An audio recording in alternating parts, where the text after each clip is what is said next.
Ruth Werner's best-selling book, A Massage Therapist's Guide to Pathology, is a highly regarded, comprehensive resource that sets the standard for pathology education.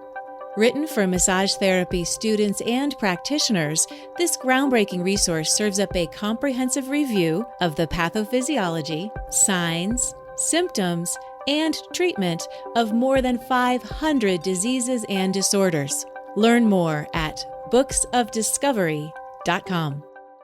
Anatomy Trains is happy to announce our return to the Dissection Lab in person, January 10th to the 14th, 2022, at the Laboratory of Anatomical Enlightenment in Boulder, Colorado. We are thrilled to be back in the lab with Anatomy Trains author Tom Myers and master dissector Todd Garcia. Join students from around the world and from all types of manual, movement, and fitness professions to explore the real human form, not the images you get from books. This is an exclusive invitation. Email info@anatomytrains.com if you'd like to join us in the lab.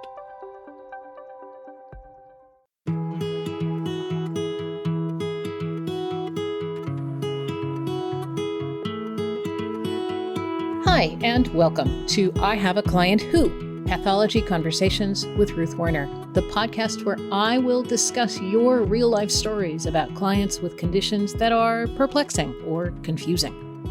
I'm Ruth Werner, author of A Massage Therapist's Guide to Pathology, and I have spent decades studying, writing about, and teaching about where massage therapy intersects with diseases and conditions that might limit our clients' health. We almost always have something good to offer, even with our most challenged clients, but we need to figure out a way to do that safely, effectively, and within our scope of practice. And sometimes, as we have all learned, that is harder than it looks. This week's episode is a challenging one. It comes from a massage therapist who shares this. I'm working with a client of mine who has ME. She's been coming for over 2 years, and she had COVID in April, and she's very tender to the touch. I have adjusted my touch. We don't use oil or lotion because of her sensitivities and allergies. Any suggestions to help her with the intense fatigue and lack of energy? Well, I had a little bit of interaction with this contributor, and when I followed up with her, this is what she sent me. This client was here yesterday. And sadly, in late June, she went to the grocery store and they were loading her case of 6 liters of water, and the plastic broke and gave way, and the whole thing fell on my client's foot. She has now been to her orthopedic surgeon because anything that to us might just be a bruise, to this client is another major setback. She's considering post-op shoes, but has sharp nerve pain now, and her orthopedic doctor told her to avoid massage to the feet at yesterday's therapy session. This lady at 60 has been dealing with this for 30 years and more, and it seems like her brain has solidified pain pathways that just keep her limited. It's like she's been trying to get better for 30 years. She's super sensitive to everything. So it gets hard when we can't bring things to help the neuropain and calm the brain and give her optimism that her tissues can start to heal. Wow. What do we do with this? First off, let's do a little bit of definition. In this context, ME stands for Myalgic Encephalomyelitis, or sometimes it's called Myalgic Encephalomyelopathy. Take these words apart, and you'll see that in addition to muscle pain, myalgia, we are talking about a pathology or inflammation involving the spinal cord and the brain, encephalomyelitis or encephalomyelopathy.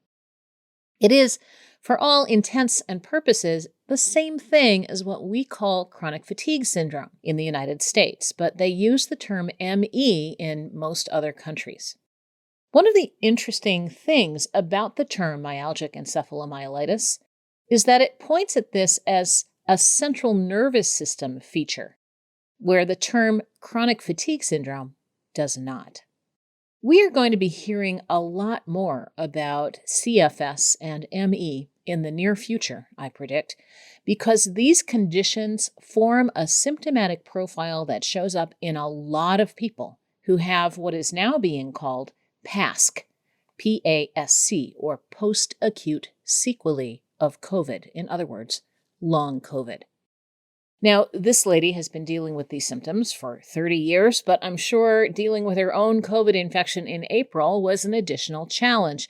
The issue of long COVID and PASC is so new and is changing so quickly that, in my opinion, it's too early to try to put any solid suggestions about massage therapy on it until we know some more. But chronic fatigue syndrome has been around for a long time. In fact, it is suggested that Florence Nightingale, who pioneered the world of modern nursing during the Crimean War, probably had chronic fatigue syndrome. But then who knows? There's a huge amount of overlap between chronic fatigue syndrome symptoms and other conditions, as we will see. And here's my little nod toward full disclosure. I truly don't like talking about chronic fatigue syndrome. To me, trying to understand chronic fatigue syndrome is a lot like trying to grab a tomato seed. The harder you grasp it, the further away it squirts. We have some thoughts about what chronic fatigue looks like. We know some features that a lot of patients who meet this diagnostic criteria have in common, but we don't know how one connects to the other. Frankly, this makes me very uncomfortable. I like to be able to at least tell myself a story about how we get from point A to point B. But in chronic fatigue syndrome, we seem to skip from point A, the features of this condition, to point F, the signs and symptoms, without any information of how one leads to the other. But let's start here. In some people, but maybe not all, who meet the diagnostic criteria for chronic fatigue syndrome, this appears to be a post-viral syndrome, that is, a set of signs and symptoms that appear after an initial infection. And these signs and symptoms linger long after the infection has cleared. Epstein-Barr virus, which is a member of the herpes family and causes mononucleosis, is frequently assumed to be a trigger for chronic fatigue syndrome when it is a post-viral phenomenon after mono. But some other pathogens show this link as well. Among the things that happen for people with chronic fatigue or ME are debilitating fatigue that is not relieved by rest, poor short-term memory and mental fogginess, muscle and joint pain without notable inflammation, headaches in a new pattern, orthostatic intolerance. Essentially, this is POTS, postural orthostatic tachycardia syndrome. And you guys, I would love to do an episode on that, please. And also post-exertional malaise, which is to say a lot of pain and fatigue after physical or mental exertion. And that malaise is way out of proportion to the effort that was involved. Does this collection of symptoms sound familiar to you? They might. They all show up on symptom lists for fibromyalgia, for depression, for hypothyroidism, for a handful of other things.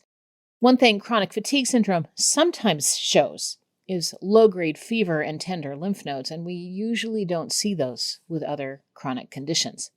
But what makes all this happen? It's a mystery, and there are many theories. And now, as the incidence of chronic fatigue and ME-like syndromes is probably going to bounce way up because we have hundreds of thousands of patients dealing with long COVID, I predict we're going to see more of these theories, and soon.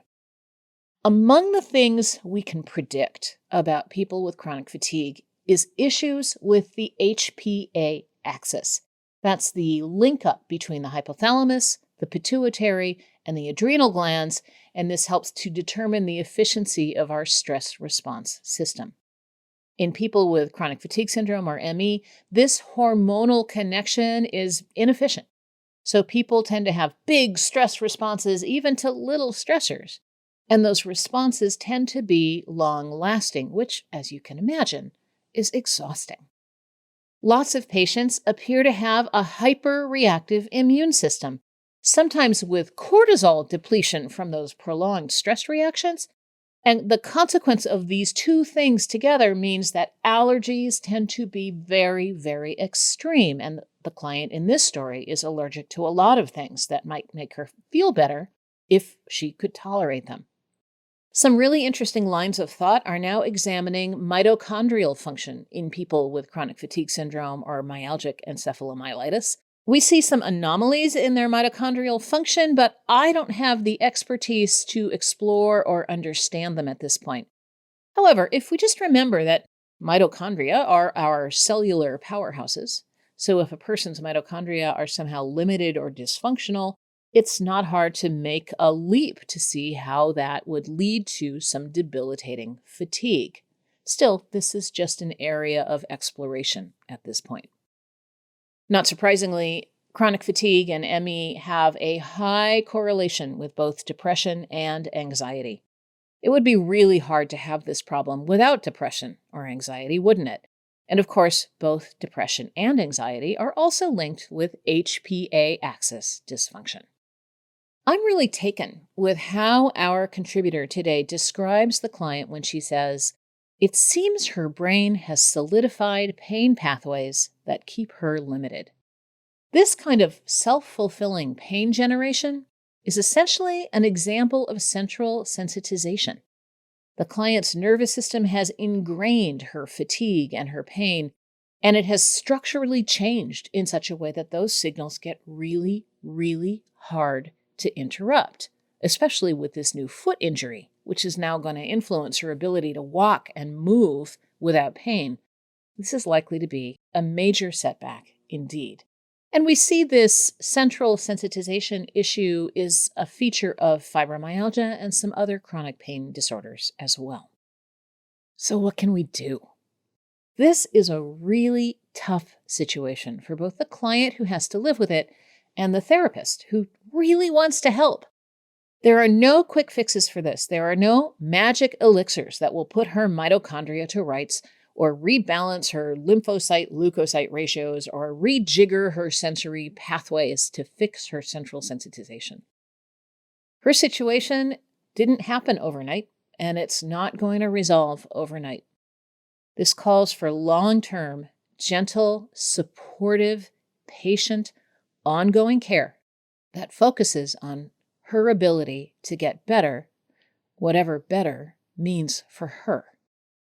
Our contributor asks, any suggestions to help her with the intense fatigue and lack of energy? And that's a wonderful question. And I went to PubMed to see what the research says. And if you do a search term for fatigue and massage, most of the studies you'll find look at massage and muscle fatigue in athletes, which is not the situation we're looking for. But when we use the search term chronic fatigue and massage, well, then I found a handful of studies on complementary and integrative medicine, including massage therapy. None of them showed a huge effect size for fatigue, although the findings were generally positive. It seems to have a lot to do with the individual and what options are the best fit for them. However, over and over again in the research, we see that massage is a popular choice for people with chronic fatigue syndrome or ME, so it's important for us to at least be familiar with these situations.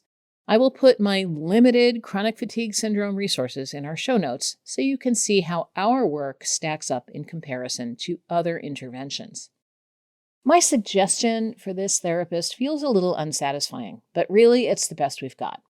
This massage therapist needs to do what is possible to offer support and to carefully communicate so that we can focus on positive function rather than using words or touch that reinforce a feeling of fragility or weakness.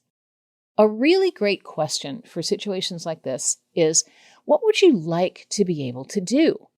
See if we can get to something specific that massage might help with, like being able to take a walk around the block, or being able to read a book and stay awake, or being able to feel rested when she wakes up in the morning. Then we can use that goal to help track progress. And I will say with some confidence that being able to notice improvement in function can be really hard for people who live with chronic fatiguing and painful conditions. If her main goals are to deal with fatigue and lack of energy, then it might be helpful to experiment with types of bodywork that are as energizing as they are relaxing, just to see if she likes them. Things like breath work that reduces resistance in the thorax, or finishing the massage with more active strokes and rocking that induce a sense of energy and momentum, for instance. This client has been dealing with symptoms of chronic fatigue syndrome for 30 years or more, and nothing is likely to make any major changes in a short period of time. But if she feels like getting a massage on a regular basis helps her get out of some of her negative experience, even for just short periods, that is a step toward feeling better in general. It isn't going to happen on anyone's schedule, but as long as she feels she gets benefit from massage, then our contributor today can feel good about the positive impact she has on this person's life. Hey, everybody. Thanks for listening to I Have a Client Who Pathology Conversations with Ruth Werner. Remember, you can send me your I Have a Client Who stories to ihaveaclientwho@abmp.com. That's ihaveaclientwho, all one word, all lowercase, @abmp.com. I can't wait to see what you send me, and I'll see you next time.